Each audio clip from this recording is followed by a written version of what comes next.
será possível reverter a situação de perda dessas potenciais fontes primárias de pesquisa. Especialmente, é importante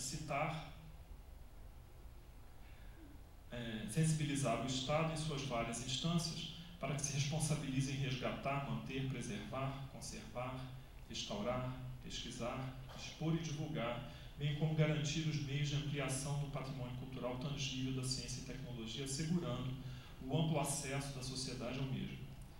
Mas a perspectiva, segundo a nossa leitura, é muito positiva. Apesar dos percalços, né, que nós fomos falando aqui no decorrer desse pequeno tempo aqui de apresentação, nós percebemos que alguns espaços já foram ocupados, novas iniciativas estão em andamento, essa aqui é uma delas, por exemplo, né, e que certamente contribuirão para um pleno reconhecimento e para a preservação desse patrimônio, né. Eu agradeço muito a atenção de vocês, desculpe pelo tempo, né, nós podemos continuar a discussão agora no debate. Obrigado.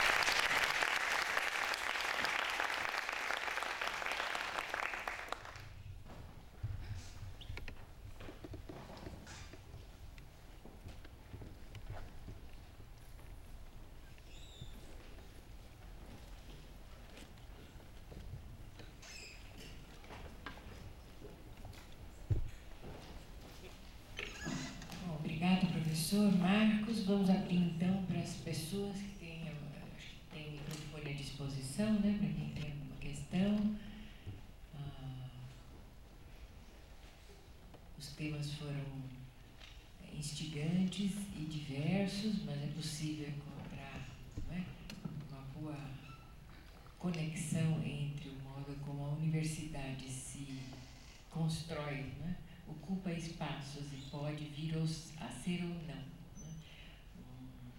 Um exemplo, um modelo de novas formas de relações entre pessoas, populações e populações e natureza, né? Assim como de preservação, né? Ou não, de bens e de coleções e de produções humanas, né? Dando sentido aos museus, à memória e à possibilidade de exploração histórica. Estou só instigando, vamos lá, pessoal. Então, eu sou a Cláudia, sou de Porto Alegre, do Museu da URGS, e estou com minha colega também aqui, responsável pelo acervo do museu. É um museu universitário que não tem nenhuma... Poderia ser caracterizado apenas como museu universitário, não na sua origem clássica de museu universitário. Não posso dizer que ele é de ciência e tecnologia, também não posso dizer que é de história, mas ele trata da identidade, da memória da universidade.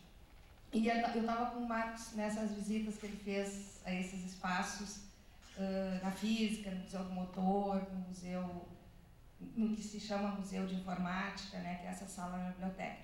Tenho boas notícias para dar, porque... E termino depois a minha fala com um questionamento, uma possibilidade para resolver essas questões que a gente está colocando, ou para ajudar nas questões que têm sido colocadas desde o primeiro dia do simpósio, desde ontem.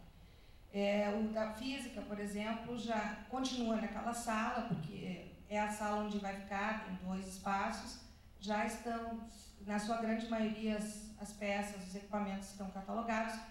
Esse professor e o físico, que é técnico lá, consultou e fez uma assessoria com a gente para tirar aquelas etiquetas com adesivo, né, com cola. As vitrines estão construídas no corredor. Se ele vai ser museu exatamente ou não, é uma discussão que é posterior, que a gente está tentando agora fazer com que esse patrimônio seja minimamente preservado, conservado. Mas o Museu do Motor também tem novidades. A pessoa que é responsável lá está fazendo curso de museologia, né? Já é engenheiro, foi graduando agora no curso de museologia. Os estagiários da museologia estão trabalhando lá e tal. A questão do espaço físico é uma outra discussão, que foi colocada, inclusive, como não é pensado, né, racionalmente, esse espaço físico nas universidades. O que eu gostaria de colocar assim, como algo para a gente discutir, se não seria uma experiência que pode ser importante, é que a gente também recentemente teve oficializada a rede de museus e acervos da URGS. o Museu da URGS coordena essa rede. Em dezembro saiu uma portaria, ela já existia na prática, essas assessorias, e né, a gente trabalhava meio que em conjunto já há bastante tempo. E eu acho que seria também um passo para ajudar nessa nossa discussão do patrimônio universitário, da preservação, da conservação e da comunicação também. Até para definir, porque alguns museus ali estavam colocando, uns não são museus, é uma discussão que se faz sempre lá, mas o museu universitário, na origem clássica, ele pode ser um museu que é mais voltado para os seus pares. Ele serve para a pesquisa científica daquela área. E talvez a mistura ali do Museu do Motor é com esse museu universitário lá, nas suas origens, e um laboratório. Ele oscila entre as duas coisas. Mas a engenharia tem outros laboratórios. Tinha uma sala só para essa parte de motores, né? Talvez ele tenha esse papel, mas a rede vai fazer essa discussão não de uma forma impositiva, porque essa rede tem uma adesão voluntária desses espaços e das pessoas responsáveis, para que a gente consiga, ao fim e ao cabo, mais do que construir vários museus, ou transformar em museus, ou fechar os que não sejam museus. Não foi isso que tu disse, eu estou aqui, né, colocando as perspectivas. Mais do que isso, de que a gente reconheça e conserve, e dê valor, né, e livre do lixo, do caminhão aberto e da destruição pelo tempo desses acervos que não são só esses acervos científicos, tecnológicos, no sentido de equipamentos, mas também as fotografias, os documentos e as histórias que as universidades têm para contar. Né? E para gerar essa política de conservação, que é esse o objetivo da rede, né? Uma política institucional de conservação.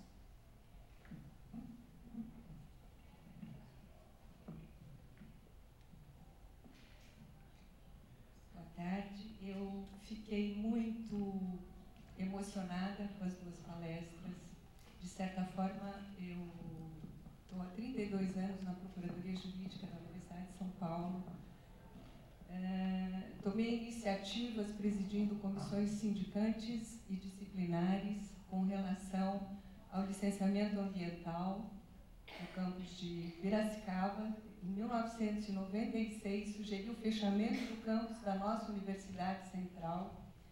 E foi todo aquele problema político que agora o senhor coloca, e coloca muito bem, na época que se fechasse para entender como é que acontecia o processo de furto de patrimônio, pesquisas vivas que eram feitas por estudantes e por professores à meia-noite, meia-noite 5, meia-noite 10, meia-noite, e se perdia porque eram furtados na época, entravam nos laboratórios durante a madrugada e furtavam patrimônio, computadores e a pesquisa, o dano moral para o professor, para o aluno, para o conjunto. Então, sugeri ao professor Fava, já que aqui é um momento de memória, e felizmente ele nasceu na nossa universidade, nesta pró-reitoria, e eu vejo isso com muito bons olhos, porque, de certa forma, participei de 3 momentos. Esse, em 96, do fechamento da universidade, que eu sugeri corajosamente, o professor Fava criou uma comissão, e naquele momento eu disse no relatório, fechamos agora para saber onde nascem esses furtos, o que precisamos corrigir e como dirigir as pessoas para o que a universidade pode oferecer. Em que tempo nós vamos abrir a universidade e oferecer e como elas entram para criar afinidade, a cumplicidade com este conhecimento. O outro momento que eu participei foi a Casa da Dona Iaiá, expropriação em Mogi das Cruzes, dessa herança jacente, que a lei e o Código Civil depois não doou mais para a universidade como sucessor, um patrimônio rico, que a universidade perde. Veio para o município, mas não se integra à universidade. Joias ricas, quadros, obras de artes, enfim, a Casa da Dona Iaiá, que morreu louca, né? Ela ficou presa por um curador, e, enfim, o patrimônio veio para a Universidade de São Paulo. Eu me encantei com as duas palestras hoje. Realmente eu me emocionei, porque trabalhei muito para que esse patrimônio fosse preservado. Outro dia, na consultoria jurídica, vi os livros sendo de pareceres antigos com assinaturas dos primeiros reitores da universidade, dos primeiros consultores, sendo jogados de qualquer jeito, e saí correndo e abraçando e disse, isso não pode ser tratado assim. Olha, eu sou advogada, e eu sei o que significa preservar isso para a história, né? Então, entendo muito bem a sua colocação quando o professor, por afinidade, segura cada peça e quer catalogar e quer preservar e segurar a qualquer preço, porque um dia nós vamos precisar. A história diz o que significou o momento, por que no passado nós éramos advogados, depois passamos a ser advogados assistentes e porque hoje somos procuradores. Tem uma razão de ser, a profissão é a mesma, mas a lei mudou o nome, não é verdade? Mas, enfim, qual é o destino desse momento? Eu pergunto à mesa.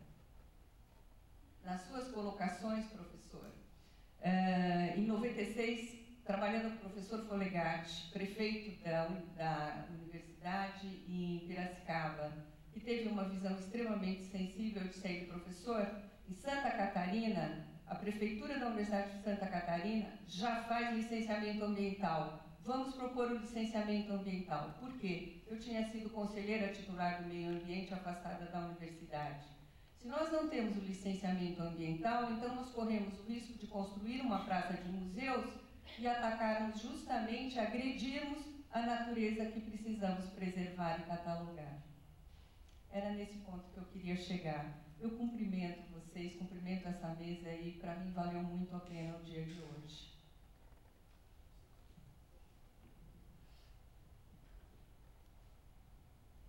Bom, eu sou a Fernanda, da Antropologia, e eu queria fazer uma pergunta para cada um, aprendi demais com vocês.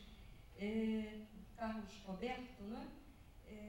Eu queria talvez que a gente pudesse, aprendi muito com a tua apresentação tão interessante, talvez a gente pudesse pensar um pouco melhor juntos, não é? As ambiguidades desse modelo, digamos, espacial, não é? Desse espaço especializado criado para as instituições, para a universidade, não é? Que é campo, que é campus, como você disse, que vira cidade, mas sem deixar de ser campo, não é? Áreas verdes absolutamente importantes, mas é cidade dentro da cidade, não é? Ao mesmo tempo. Então, na verdade, é como se esses espaços ocupassem uma certa posição estrangeira, dentro e fora, ao mesmo tempo.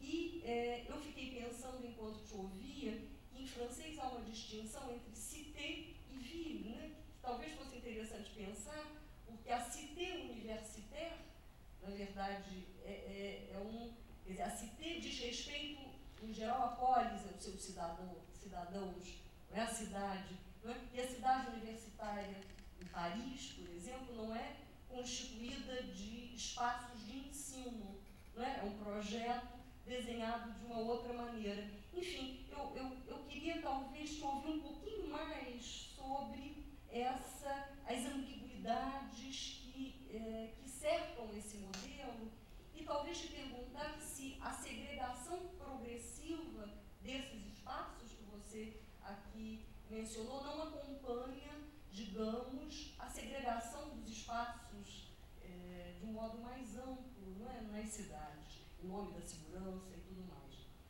O Marcos Granato também, que, enfim, trouxe informações muito importantes para essa reflexão que a gente está propondo aqui. Eu queria talvez também te ouvir um pouco mais sobre os objetos, não é? Você falou, o que esses objetos... Eu fiquei pensando, quer dizer, o patrimônio científico, nós podemos, quer dizer, ele se reveste de múltiplas formas, não é? Os livros que escrevemos, as teses que produzimos, quer dizer, o que efetivamente os objetos, não é? Esses que você nos mostrou, alguns interessantíssimos, meio exóticos, o que eles dizem, que só eles dizem, ou que talvez digam de uma maneira particular, sobre o conhecimento científico e tecnológico, sobre as práticas e produções. Talvez tentarmos fazer uma reflexão sobre, enfim, sobre os objetos, não? O que efetivamente eles dizem e como dizem sobre o conhecimento científico. Bem, sou o André, aqui do Museu da Faculdade de Medicina, e aí eu também vou aproveitar a Fernanda, já que ela fez 2 perguntas, eu vou também fazer a mesma coisa que ela. Para você, Carlos, a minha pergunta, na verdade, muito mais uma dúvida, é se também não se legitima por parte daquele que está do lado de fora, não é? Por exemplo, quando você fala da Faculdade de Medicina, como nós trabalhamos aqui, nós temos muitas histórias, por exemplo, de professores que ouviram um casal num ônibus em que a menina pergunta para o seu namorado ao passar pela faculdade: o que é isso? Que prédio é esse? E ele responde: é uma igreja, né?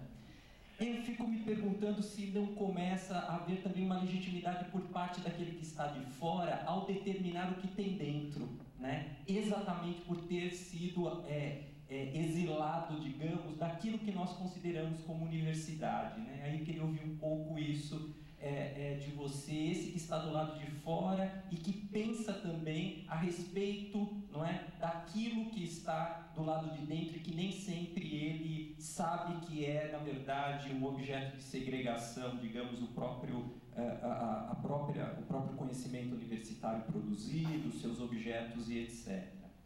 E Marcos, eu queria pegar aqui carona na Fernanda, porque você apresentou os objetos e a gente ficou um pouco aqui trocando, e agora ouvindo a colega aqui do Rio Grande do Sul, não é? E mesmo trabalhando no Museu de Medicina, em que mexemos com muitas peças, com muito material, digamos, tecnológico médico, até que ponto vai a preservação e aonde chega o fetiche, não é? Quando o objeto, por exemplo, do campo médico se transforma num fetiche dos médicos e também daqueles que fazem a visita, por exemplo, ao nosso museu, não é? E que às vezes olham com uma certa estranheza quando nós construímos uma narrativa comunicacional para eles, não é? E o que eles esperam muito mais é que você fale das hierarquias, não é? Que você mostre as hierarquias, que você mostre, na verdade, uma espécie de poder, não é? Que aquele objeto revelaria na própria profissão, no caso muito especial do meu trabalho da medicina. Então, você mostrou um pouco esses objetos e todo esse trabalho de preservação, e muitas vezes, quando eu me encontro com os colegas da área de museus de medicina, muitas vezes me preocupa um pouco isso. Eu vejo que tem a preocupação em preservar, mas a preservação é para transformar o objeto num fetiche e num objeto de poder, e não num objeto de conhecimento ou sucessivamente. Aí eu queria ver um pouco de você, esse trabalho, né, que é um trabalho tão amplo que você nos mostrou sobre o Brasil, como é que fica também essa dimensão? Vamos a uma primeira rodada, depois a uma segunda rodada, são 3 questões, acho que facilita as respostas.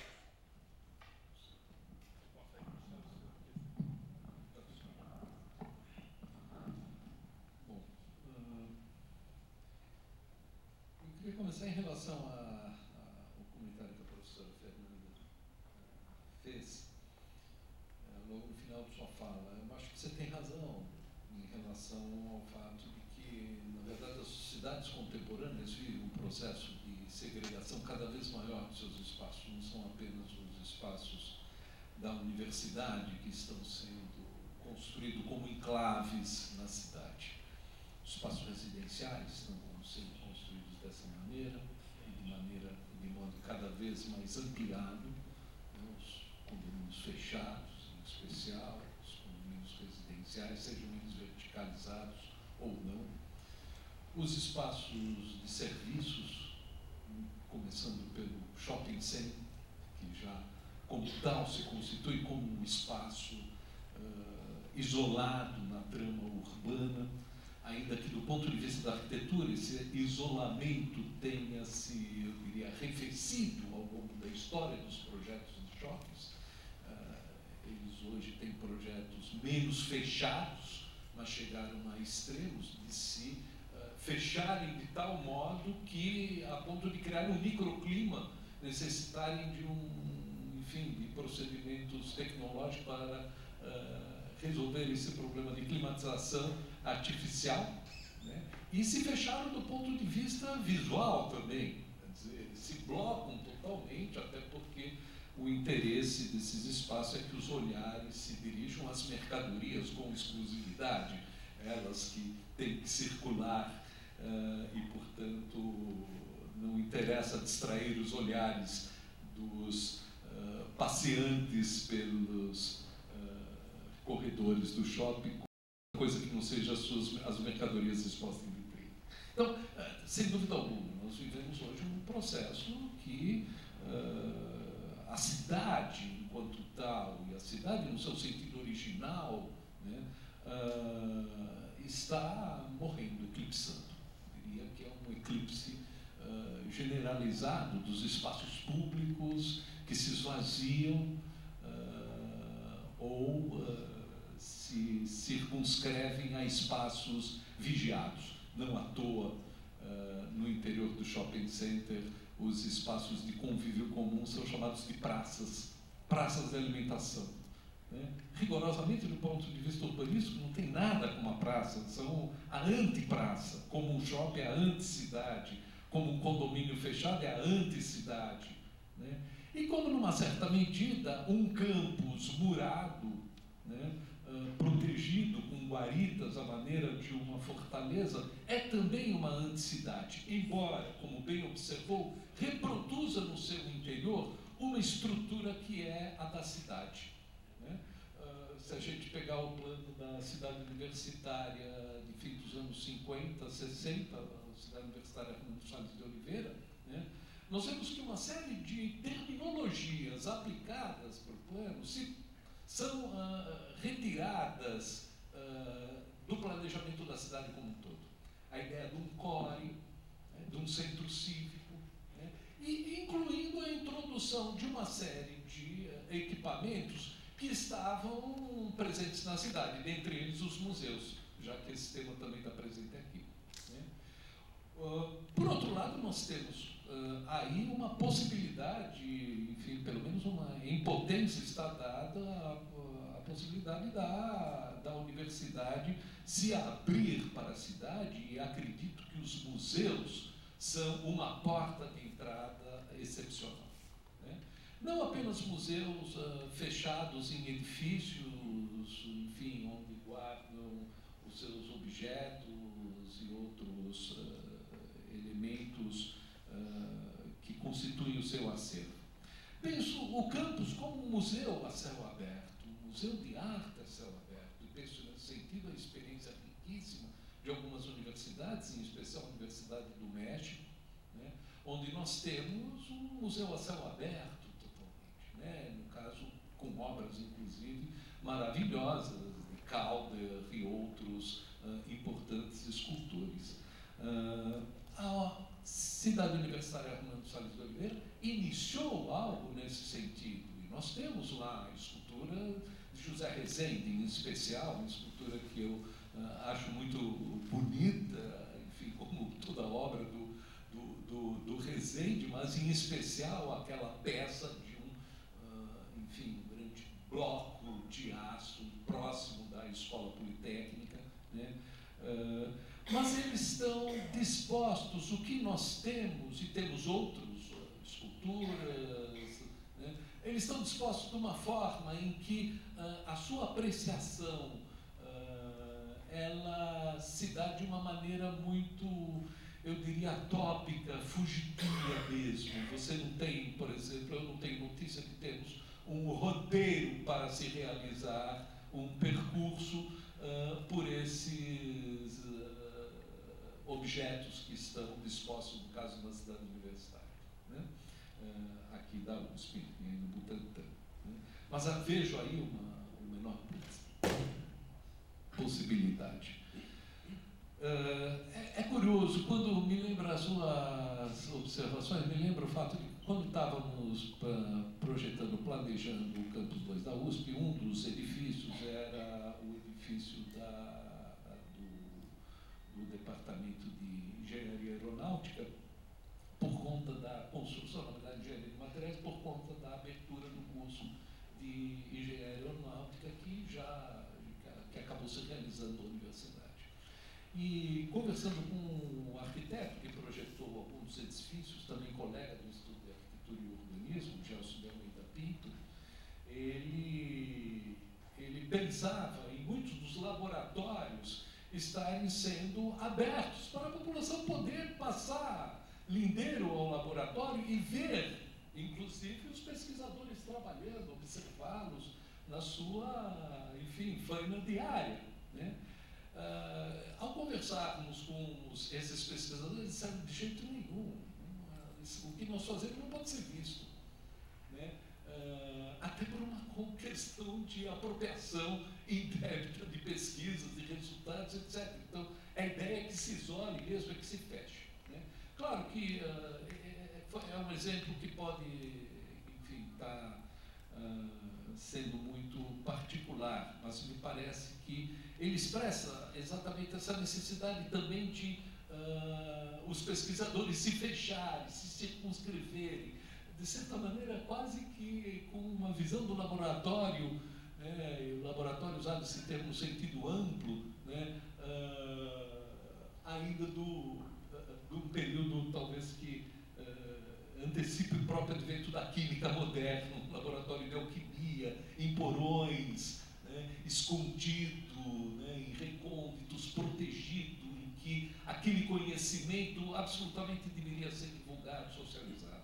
A universidade moderna, obviamente, tem que repensar isso e acho que esse conhecimento deve ser exposto de uma maneira muito mais ampla, além daquilo que é exposto, tornado público para os especialistas, né?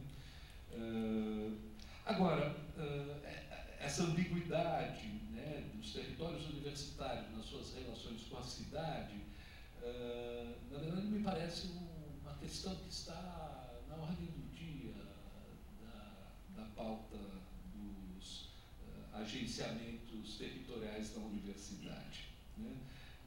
Eu diria que eu não tenho também uma solução para isso, eu não me proponho a isso, mas me parece que temos que repensar a solução que tem sido dada.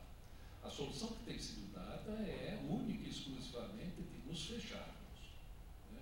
De nos isolarmos, nos escondermos, né?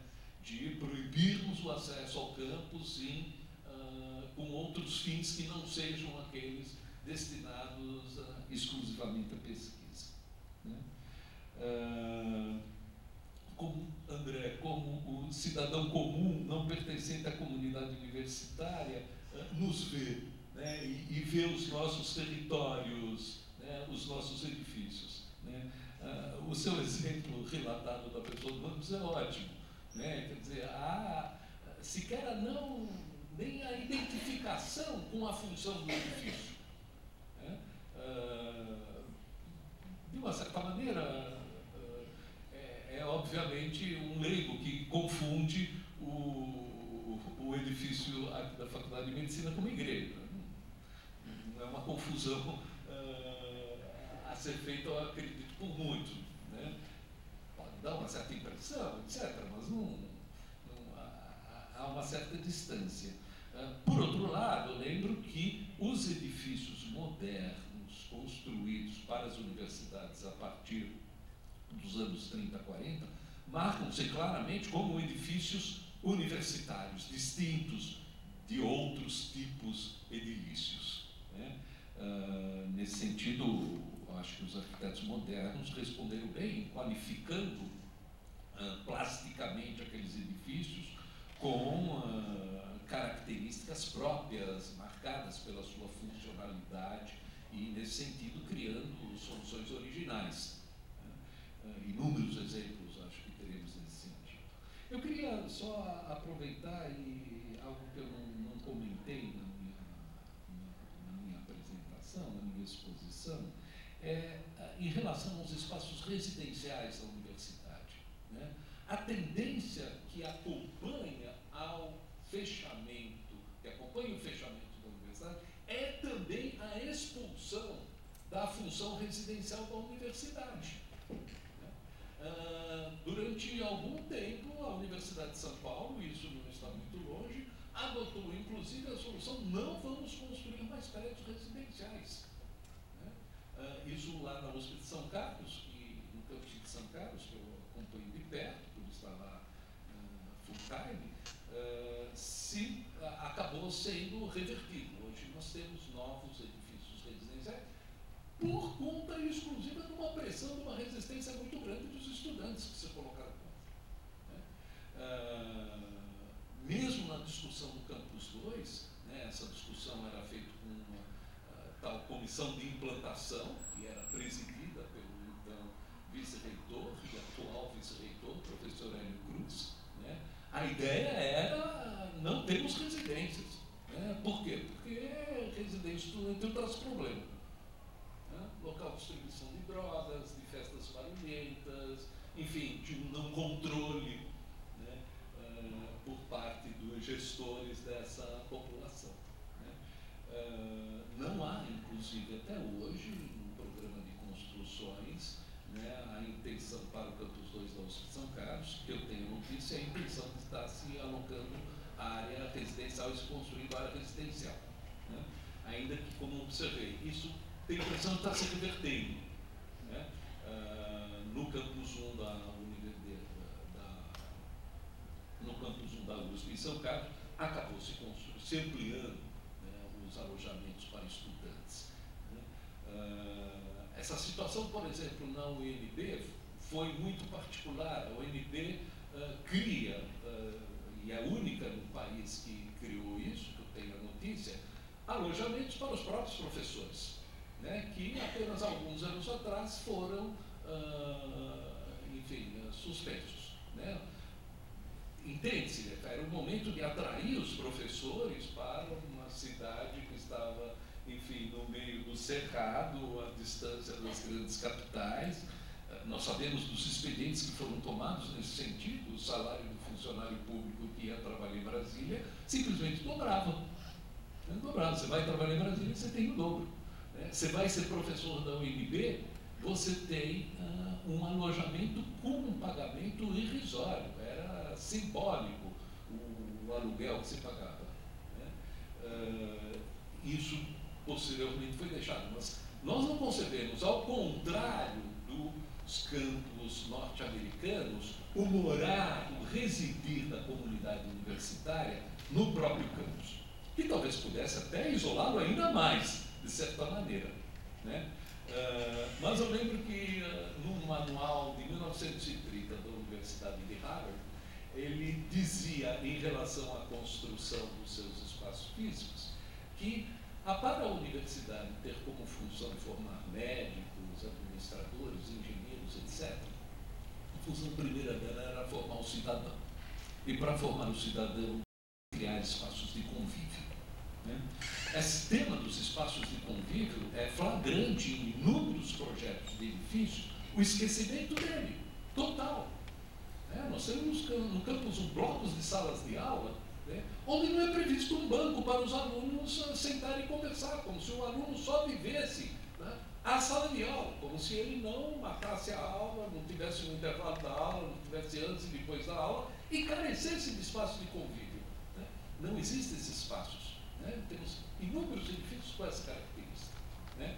No Campus 2, o arquiteto Gelson de Almeida Pinto teve oportunidade no edifício da engenharia ambiental, apesar de N problemas que tem do ponto de vista de conforto ambiental, ter um espaço de convívio muito rico. Né? Eu acho que ele se diferencia, inclusive, dos demais em relação a isso. Né? O Instituto de Arquitetura tem um espaço de convívio razoável. Mas padecemos de espaços de convívio mais generosos, mais ricos, mais fartos, né? Mais confortáveis. Né? Então, veja, há no caso, um esquecimento, uma desatenção, até mesmo com a própria comunidade, no planejamento dos seus espaços. Né? Enfim, eu acho que eu não respondi, eu não acabei não abordando exatamente essa questão do olhar do cidadão, mas a impressão que dá é que cada vez mais ele vai confundir as nossas universidades com igreja ou com supermercado, com shopping center. Aliás, para finalizar, a aproximação do ponto de vista de objeto arquitetônico entre um shopping center e edifícios de universidades particulares é impressionante. A impressão que me dá é, ó, vamos fazer aqui um shopping, uma universidade. Se não der certo essa coisa da universidade, a gente só vira e, bom, vira um shopping, um centro de compras, como alguns aconteceram. Já nós temos um shopping de Limeira, né, para quem percorre pela Anhanguera, pouco antes do pedágio que dobra-se para a Washington Luiz, hoje parte dele é a UNIP, Universidade. Desculpa, não outra universidade, mas enfim, o shopping de Limeira não deu muito certo como shopping, à beira de estrada, não sei por que não deu certo. Bom, alugou uma parte para a universidade. O agenciamento dos espaços facilita, já tem até praça de alimentação, né? Que muitos desses espaços, que são blocos fechados também, né, vão construir. Então, eu acho que tem cada vez mais o olhar do cidadão comum a ver igrejas, shoppings, enfim, não estabelecer a identidade correta do edifício. Antes de dar a palavra ao professor Marcos, eu queria só, como algumas pessoas estão saindo, eu não queria deixar de acolher a pergunta, né, da colega. Não sei se mais alguém quer fazer, mais outra, 3, 4. Então vou para a segunda rodada. Eu precisava desse raciocínio para saber se não é verdade, né? Né? Então vamos para a segunda rodada, depois tá bom com as quartas. Boas novas, né, de Porto Alegre, né? São boas notícias realmente. Eu acho que queria só mencionar em relação a isso que a forma de, primeiro, o advento de um museu universitário dentro da universidade é um fato simbólico importante e, assim, na prática também pode significar uma diferenciação no trato com o patrimônio e tudo isso, né? Agora, tem uma coisa que talvez seja mais importante, é o tipo de vinculação que esse museu tem dentro da estrutura universitária. A forma como ele é vinculado pode significar que isso vai ser esquecido, vai ficar lá abandonado, ou que, no caso de vocês, como é o caso lá da URGS, o museu tem apoio e acaba se constituindo num centro que pode apoiar outras iniciativas, né? Eu acho que a formação da rede é muito importante. E não necessariamente precisam ser todos museus, né? Você pode ter conjuntos patrimoniais, coleções, enfim, que também estão relacionados e participando desse concerto aí, né? Em relação à sua pergunta de qual é a perspectiva, qual é o futuro, eu sou otimista. Senão seria difícil trabalhar no que eu estou trabalhando, né? Assim, o que eu percebo é que, assim, muita coisa já foi. E não adianta aquela história de chorar sobre leite derramado, já acabou, né? Muita coisa. As coisas do século XVIII, do século XVII, já foram quase que integralmente descartadas. Há pouquíssimos testemunhos desse período em relação a desenvolvimentos científicos, a expedições científicas, a prática, muito pouca coisa, né? O que tem, em geral, está nos museus. Já está, né? Assim, nessas nossos levantamentos, a gente consegue, assim, a gente vê, de repente, encontra 2 objetos perdidos no museu da Universidade Federal Rural de Pernambuco, em Recife. Tem lá 2 objetos que são 2 dos primeiros projetores, talvez, que foram utilizados no Brasil. São do século XIX. Lanternas mágicas que eu vi em Kassel, na Alemanha, iguais, estão lá, perdidas dentro de uma casa que o telhado não tem laje. Uma situação dramática, né? Está lá perdido. Você encontra aqui e ali muito pouca coisa, né? Mas, de qualquer maneira, eu acho que nós estamos... quer dizer, não é à toa que isso aqui está acontecendo, né?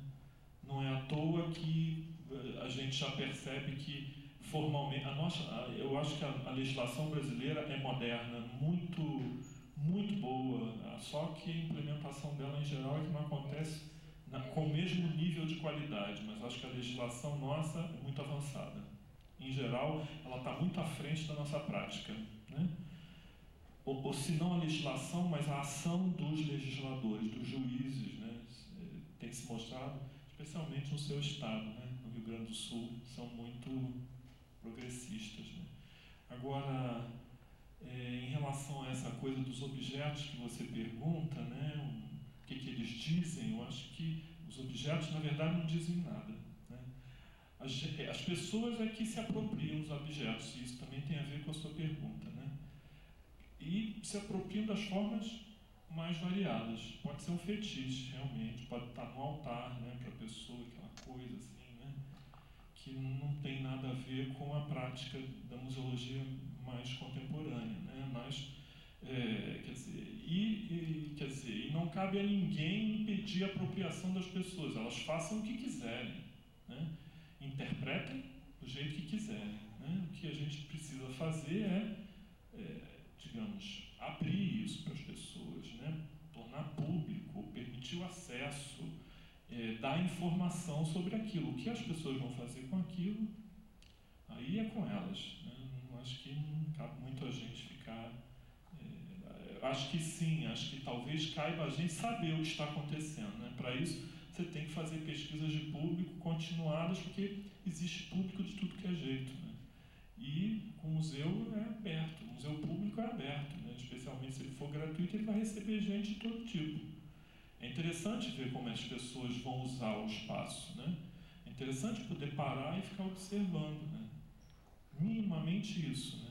Ver se as pessoas passam correndo e vão embora, se as pessoas só faltam se ajoelhar na frente dos objetos, que isso acontece, né? Como se aquilo fosse um ritual religioso. Ou, enfim, ou se elas chegam e leem. Tem gente que entra no museu e lê tudo, tem gente que não lê nada, né? Eu acho que isso é uma coisa muito variada, né?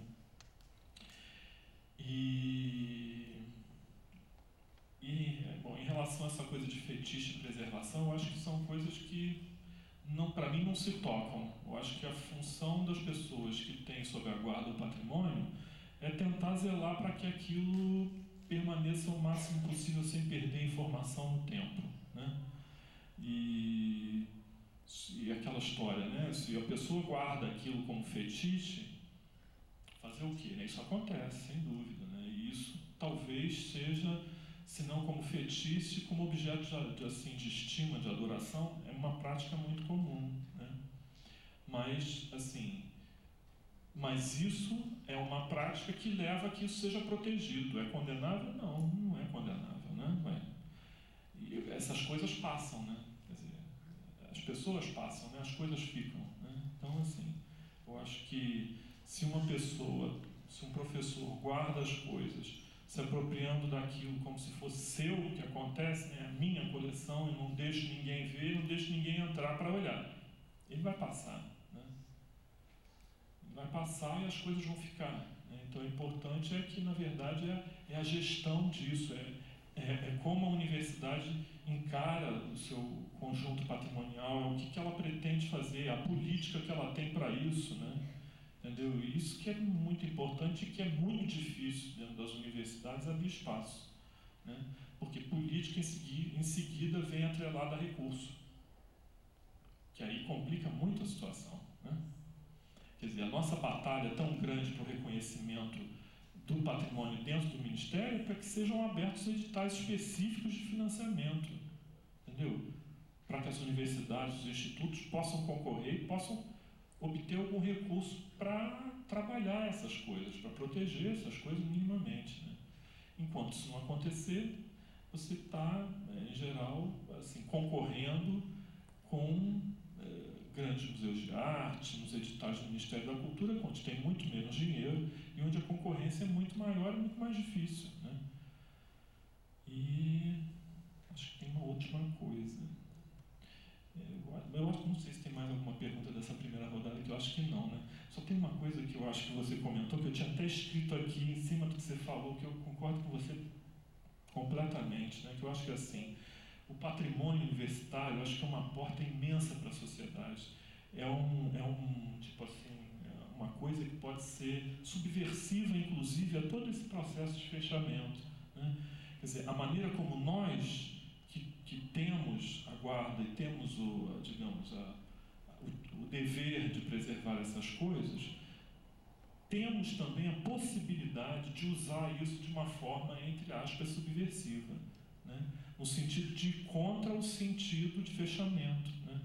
De tentar, sim, atrair o público de outra maneira, né? Eu acho que a possibilidade de abrir os campos universitários, por exemplo, a Ilha do Fundão, ela fica fechada, ninguém pode entrar no fim de semana, os carros não entram, tem barreira, quer dizer, para você entrar lá dentro você tem que se identificar, você tem que dizer que vai fazer, sei lá, trabalhar no fim de semana, alguma coisa, mas o público em geral não pode entrar, acho que é absurdo.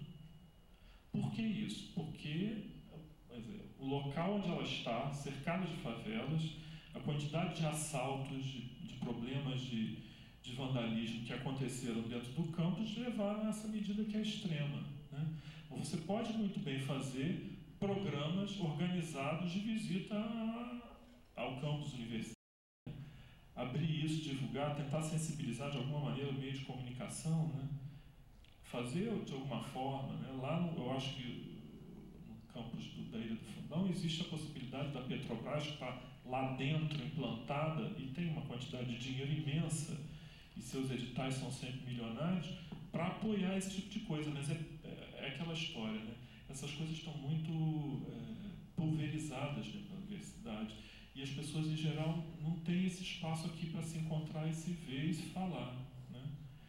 Por isso que é tão importante dentro das universidades fazer espaços de discussão como esse. O ano passado, em novembro, aconteceu uma coisa assim dentro da Universidade Federal de Pernambuco, em Recife. Os museus e as pessoas que têm, digamos, tutela de conjuntos de objetos nunca tinham se falado, nunca tinham se encontrado juntos todos. É um com o outro, é aquele com aquele, é porque eu me dou com aquele professor, somente isso.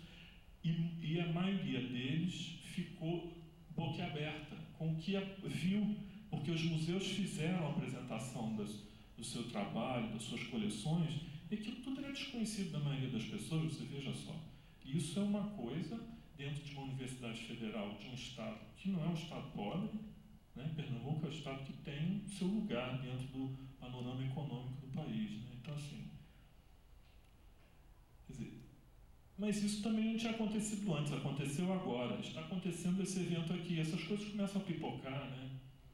E eu acho que acaba, espero, né, que isso seja um movimento crescente.